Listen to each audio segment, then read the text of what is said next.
What's going on, everybody? Welcome into HQ Spotlight. I'm Jacqueline D'Agostino. Pete Prisco is here with us to join the show. We are just 8 days out until the 2025 season opener with the Cowboys and the Eagles. A lot of questions, especially for the Cowboys in that one. And then we're just under 2 weeks away until the rest of the Week 1 slate kicks off.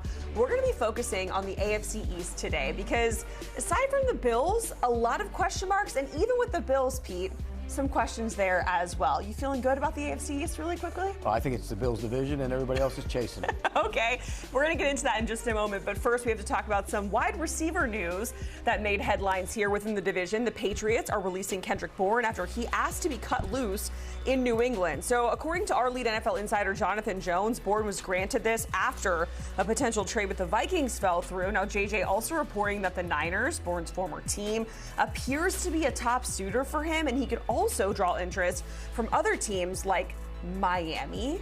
I can't really see that happening going within the division, especially when you have Tyreek and Waddle, right?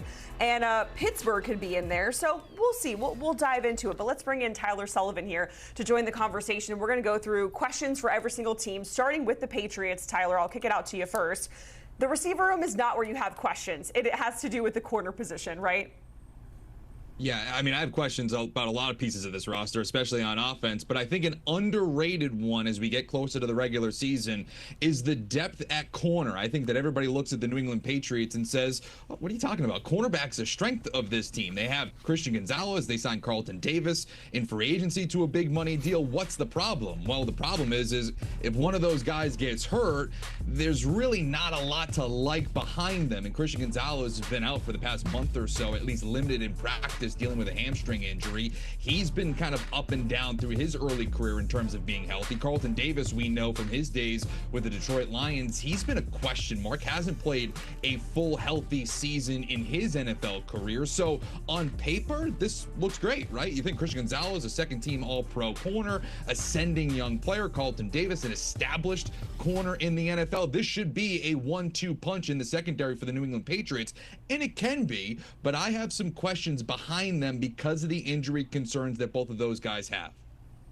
Yeah, I mean, look, if those guys go down, they have major problems. If they stay on the field, they're one of the best corner groups in the league. So it's one of those. And sometimes it's not bad to have young guys behind them, young, unproven guys. Give them a chance. Yeah, and you know, we just look and X them off like he does. And Tyler's not wrong, but sometimes it's good to have good young players like that. And what are your questions, Pete? The offensive line. The offensive line. And look, I know they added Will Campbell, and Will Campbell's going to be a good player, but he's a rookie left tackle, and you're protecting the franchise. So that's always a concern.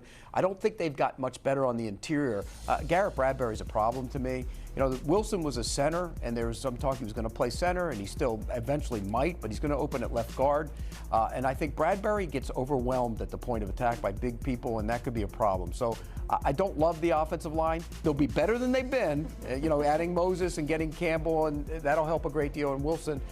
So they'll be better, but I don't know how much better. All right, it always comes back to the offensive line. Always. I feel like it always does. Always. Let's go back to the Bills, because when we started the show, you said it's the Bills division and then everybody else. And that really is the sense, I feel like, when we talk to anybody about the division. They're a minus 270 favorite to win here.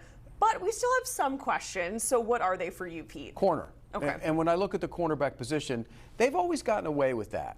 And it's never been really that big a deal because they've schemed away from it. You know, they played a lot of zone, and they had a lot of zone corners.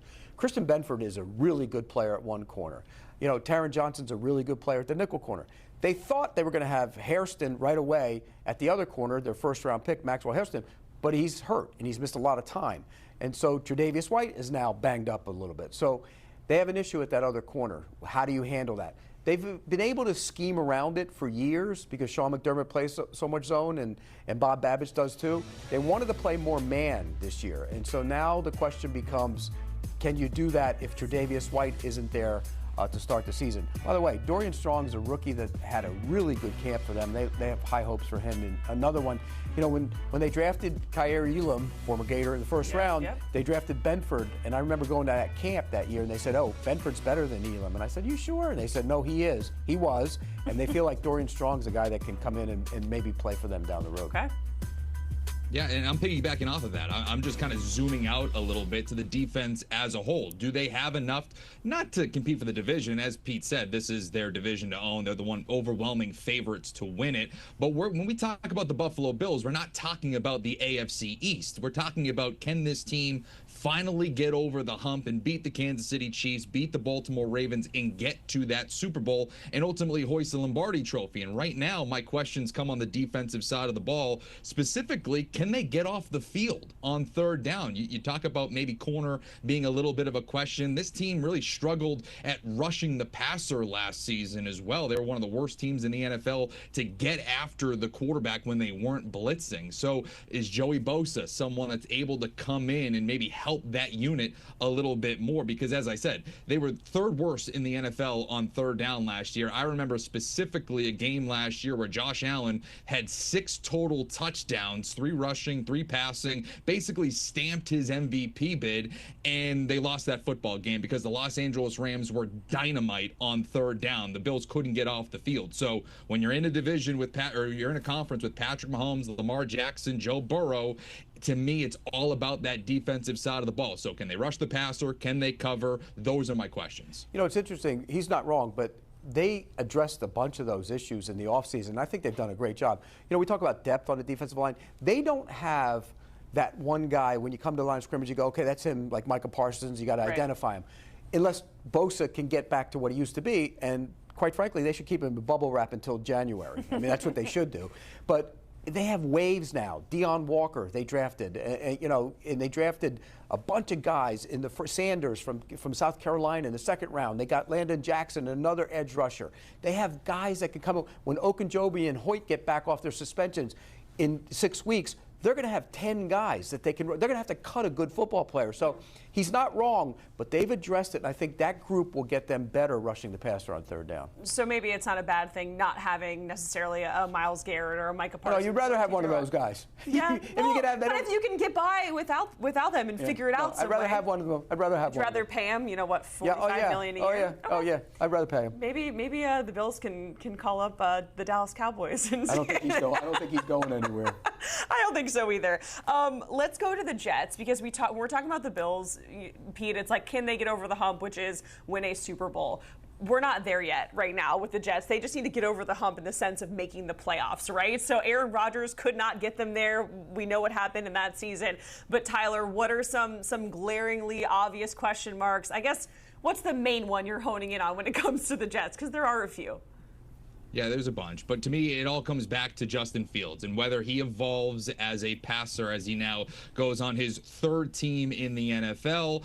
This is the question for me, as to whether or not, yes, we all know that what Justin Fields can do with his legs, but he's been limited as a passer and didn't instill a ton of confidence this summer. It completed 44% of his passes. There was that 1 of 5 game when he was out there for a brief period in the exhibition game. So I just wonder if this offense is going to take that next level. And of course, we talk about the rapport that he has with Garrett Wilson going back to their days at Ohio State. But outside of Garrett Wilson, I just don't know what they have in terms of skill position players as passing outlets for him. Yes, you could point to maybe Breece Hall. You could maybe point to Mason Taylor, their second-round pick at the tight end spot, as possible options. But at the wide receiver position, it's kind of a lot of question marks. So for me, it's not only is Justin Fields able to elevate as a passer, but have the New York Jets surrounded him with enough weapons to really elevate what he has and what he brings to the table.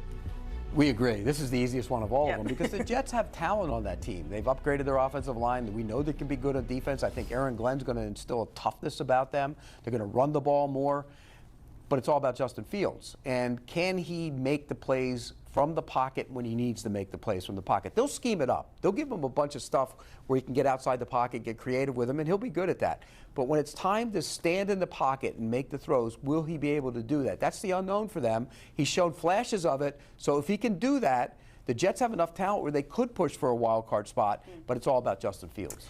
And you know what, Pete? We went to Dolphins camp together, and you had said, I think the Jets are going to be better than the Dolphins. I think the Dolphins are probably, or could be, the worst team in the division. And it's when we were there, it's when Kader Kohou got hurt, limps off the field. He is out for the entire season with a knee injury.